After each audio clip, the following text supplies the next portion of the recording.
right, good afternoon, everyone. So I know we're in the twilight hour of the afternoon, so I'm gonna try and be as spirited as Matt, but I will be checking my notes so I'm on track with my presentation here. Good. Chris, Toronto Standards, thank you. Madison, for the opportunity to come and present, impart a bit of my knowledge from being in the industry. So I want to start with that my goal is to really share a few insights. I'm going to drop a couple anecdotes and share a couple of case studies, but obviously in a 15 minutes presentation is not really much you can cover. My company is 4 C's of Design and Build, and we specialize in residential construction that supports middle housing, such as laneway homes, as Chris just mentioned, garden suites, multiplexes, and mixed-use construction. So I got a little over 12 years in the industry. My company focuses on construction management, project management. We do design planning and general contracting. Our clients are typically homeowners, developers, commercial stakeholders who are not just looking to add value, but to build lasting relationships that would stand the test of time that as they build their portfolios and also their companies. So, quick backstory. I had the business registered since 2019, and as many of us would recall, that was the year COVID was still kind of like breaking news. I spent 2 years before getting 10 toes down into the business because I was still working high-rise project management at the time, but it seemed like everyone and their cousins were slapping stickers on their trucks, driving around calling themselves contractors, and I knew I had to quickly distinguish myself from the pack. I spent a couple of years trying to understand the industry. I went through some programs through Buildability, George Brown. I eventually came out with my Tarion, which I'm proud to say. Also that year, I got my gold seal in construction law, because I understand there's a need for understanding the administrative side of things, and also I wanted to understand the construction law, as which we're all governed by. Now, when I look at projects here, as we're stepping into the conversation about missing middle, there's a few things that I think we should obviously prioritize. And number one would be choosing a competent team. Now, when I talk about competency, I mean aligning the expectations from day one. That means sitting with your planners, your architects, builders if you're not going to execute it yourself, but truly getting clear on what your project intents are. Multiplex projects are heavily dependent on Part 3 of the building code, and as we all know, that involves fire safety, prevention, secondary means of egress, accessibility, energy efficiency. So your team should be brought in at a very early stage, especially pre-permit, to perform code compliance reviews, which we like to do, and ensure that you're actually solving real problems and not creating new ones. We all know there's several surprises when it comes to projects that could completely kill the confidence of a project. So when we provide our detailed breakdowns, it's actually based in reality and actually projected for the market that we're going to be building in. And we do that as best as possible. Now, the level of detail helps because if you're working with architects and engineers, it sort of encapsulates the amount of money that you have to execute this project with, especially if you're working with, top lenders like Foremost and some of the other ones. In the middle housing sector, we also know there's city processes that demand serious coordination. So mapping out schedules that factor in permit approvals, utility coordination, trade availability, and obviously, those things will help you to keep ahead of your schedule. Secondly, routing of ductwork. And I say that kind of loosely because I don't know how many of us have actually been in buildings where you've seen like unsightly bulkheads and plumbing running everywhere. You got sprinkler systems going through. So it helps when you can actually see the space. One of the things that I like to do is building information modeling, and I knew somebody earlier made a presentation on that, where you could actually see where your interferences are, you could see where your plumbing stocks, your chases are, and it essentially gives you a real feel for the space before you actually build. And then there's also digital twin, if you're interested in the operational side of things, where you actually get to see how your building is running in an efficient manner. So having also a solid mechanical engineer and a contractor plays a huge role in that, because they'll suggest the right product for the size and capacity of the building so you can maximize the efficiency without, like I said, giving you these unsightly bulkheads. A good point too is also to coordinate the utilities well ahead, because as I'll share in one of the case studies, we've had some serious challenges with that. Now, another area I think that often gets overlooked is attenuation. Vibration control and attenuation is a serious, thing to take in when you're putting together multiplexes. Today, multiplexes are being designed to house small families, which means kids running around, falling objects, couples arguments, and obviously the occasional drunken socials. You don't want to be hearing your neighbors. So it's very difficult, and it could be costly to achieve radio silence. It's almost impossible. However, it's possible to significantly reduce those jarring sounds as they're coming through your walls and your floors. So you may want to consider, as we've done in the past on our projects, is the use of resilient channels. We've double layered drywall. There's acoustic underlayment. There's self-leveling substrates that we've used to further enhance those separations of the sound between your subfloor and your finished floor. And there's also this great product called Sonopan that, if you've ever seen it, it's like this green board that looks like drywall, and it works phenomenal. Now, there's also the fourth point is mid-density. So mid-density doesn't mean cutting corners. It kind of pulls for the expectation that your construction manager should handle procurement like any other commercial job. That means having clear vendor accountability, quality benchmarks, and for inspection purposes, that makes everything run a whole lot smoother. Infill construction, as we know, can be disruptive. So having your team trained to minimize the impact, managing the noise, the dust, ensuring neighbors aren't left in the dark, so making sure everyone's apprised of what actions you're going to be taking well ahead, right, should be a mandate, and, should precede you as a reputation as you're working in some communities, because, we all know the NIMBYs could come after us. Now, here's one of the case studies. This is the Laneway house that I did across from Chris's project there. Just over 1,400 square feet complete, 2-story. And the client's goal here was to create an additional unit. This is at the back of an existing triplex, so a total of 4 units. And besides the laneway being narrow, we had to share access with 2 neighbors, so one adjacent, one opposite.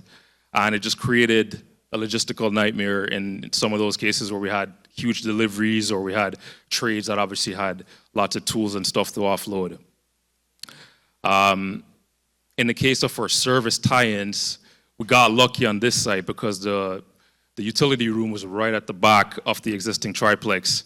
I've seen in often cases where you've had to go almost quite to the front, and that completely disrupts the access for your existing tenants, because now you're destroying walkways, you're going through, what might look like a long time to get your services all connected. Coordinating with hydro. I got to tell you, we had a warm time getting hydro on board after repeated calls, to get them to even give us a date. Then when we got the date, it was 6 weeks later than when we actually needed them there. Luckily, we had a resourceful electrician on the site that was able to provide us with temporary power, and it didn't slow the project to the point where we were halted. We still maintained cadence, and was able to finish the project. Lessons learned from this one is never underestimate how logistics could hinder your servicing efforts and impact the budget, especially your schedule. Always coordinate with Hydro well ahead, gas, and other city services, as it eliminates the delays to those services being connected and rear yard staging, which is going to be a problem if you're building within the laneway. Here's a couple of other images. Now, I do want to apologize ahead. I designed this in Canva. There's a lot of cool animations and videos that I'm not able to share now because this is a PDF. But I'm happy to showcase a bit offline if anyone's interested. Here's another project, quick multiplex conversion that I did with Architecton. Sterling's in the back if you want to give a quick wave there. So this is a semi-detached multiplex done in partnership, like I said. This is in the city's West End, easily one of the more derelict projects on that street. We've had repeated complaints from the neighbor. He'd constantly call the city for noise complaints, dust, and there's very limited resources that you could put in place to stop that. You're next door, right? So as you're working, sound's traveling, there's nothing you could do. However, our client simply just wanted to create some immediate uplift, adding 2 units without any major structural changes to the house. It's one of the reasons I showcase this project is because it doesn't take much when you look at the right project or the right property to fulfill that. Some of the things that we had to take on were fire separation, egresses. As you can see that we're still waiting on exterior stairs between each unit. There's a guardrail that's also missing, so never mind the ladder.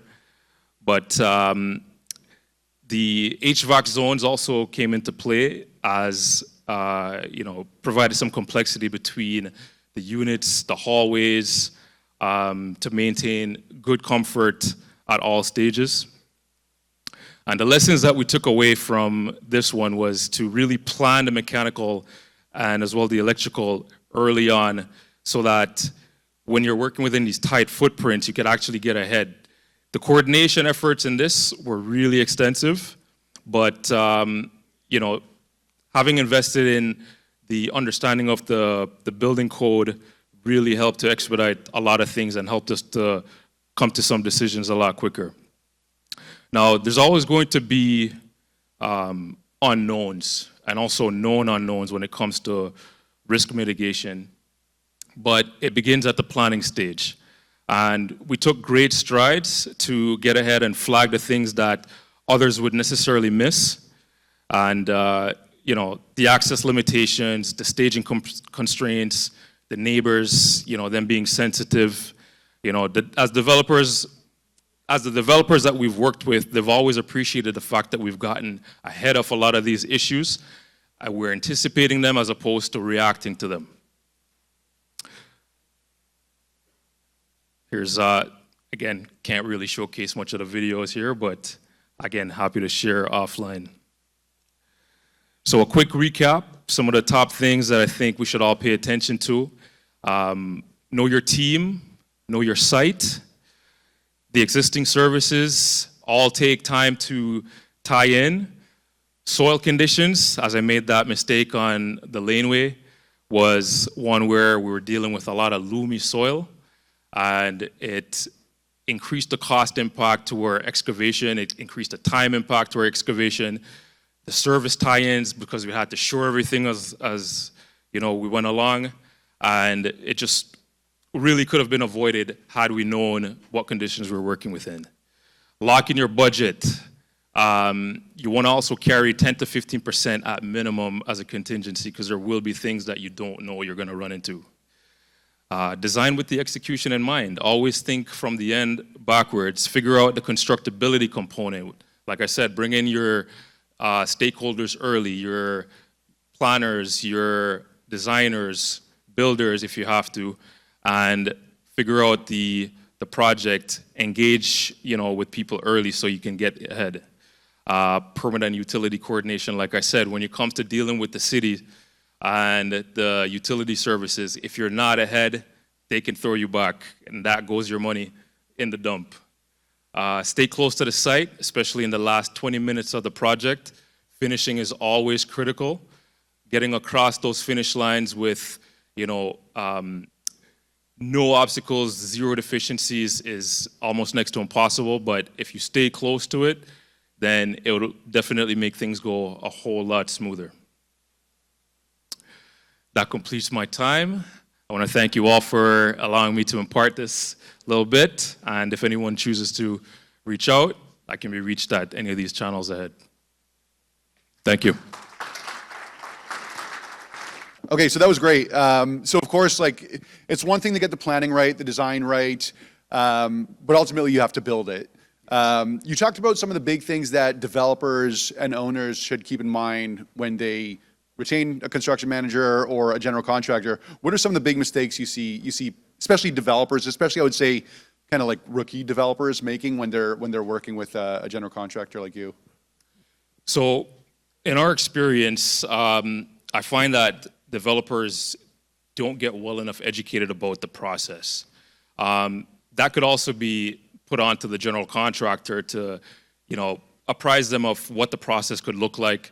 One of the things that we like to do is when we do get approached about a project is to kind of sit with that client, walk through the process, and give them step-by-step, play-by-play as to what to expect, what are some of the challenges that we could possibly face, and the design challenges as we're dealing with the architectural. Because let's be honest, architects are great, and they don't always design for constructability. Sure. So as developers, you want to also just be aware of where your conflicts could arise from the design phase and also the execution phase. Yeah, perfect. We like to say that you make your money buying the site well, buying the land well, and you risk giving it all back if you don't manage the construction well. So this is very critical. That's right. What are the big differences in your mind when you think about a multiplex renovation or conversion rather than a ground-up development? I know there's probably a lot there, but what are some themes that come to mind? So it's always easier to build from fresh. scratch. Yeah, okay. Oh, yeah. Yeah. Retrofitting a project leaves you with a number of unknowns. There's always going to be that X factor. What's behind the wall?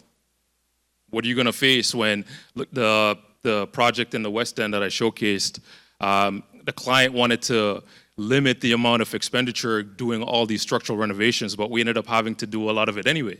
Because as we opened up the walls, we realized the floors weren't good. The floors lopsided, walls were coming down, the stairs were horrible, and there's always these hidden costs that could, like scope creep, it completely kills the budget and the confidence of the project. Sometimes the client might also feel as though you weren't prepared for the job, but there's little you could do when there's so much unknowns built into the project already. So ground up construction, I would find, is also is easier to get into. Okay, we have a question here, so let me bring the mic over. Hey, can you hear me? Yep. I built a fourplex last year in London, Ontario, and just been dealing a little bit with impact, noise. We had an assembly that we thought was good. Yeah, that is common. To like maybe 56 was the IIC. I'm curious if you have a suggested one that you found is, maybe not over-engineered, but is the right kind of mix for these kind of projects.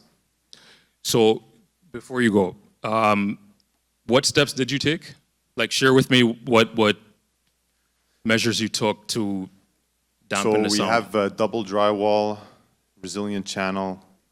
It's a standard joist. They're just 2x10s. I forget the spacing. We have the sound insulation, and also we put actually on the top double plywood or double OSB. Double OSB. Okay. But so the sound, like in terms of sound transmission, there's not been any complaints from the one tenant, but just a bit of impact, and it's hard to tell if it's kids running around or if it's just genuinely maybe 54 was the IIC rating, was just not enough, I guess. I don't know. Right. I mentioned that product, Sonopan. I don't know if you're familiar, but it's this green board that looks similar to drywall. It's about an inch thick, and it's worked incredibly well in some of the commercial applications that I've used it in. I've yet to use it in a residential application, but the Sonopan works great. I know on Chris's project on Annette, they used gypcrete, which is like a self-leveling, cement that you apply on top of your subfloor, and it creates that separation between your finished floor and your sub, and dampens the sound incredibly well. So you could also insulate the joist cavity as well. Yeah, gypcrete has the added benefit of providing a very level floor. And a very level floor, exactly. Yeah. Okay, so thank you for your presentation. Thank you, Courtney Samuels. If anybody needs any help with construction, reach out to Courtney. Find him in the audience. Thank you. Thank you.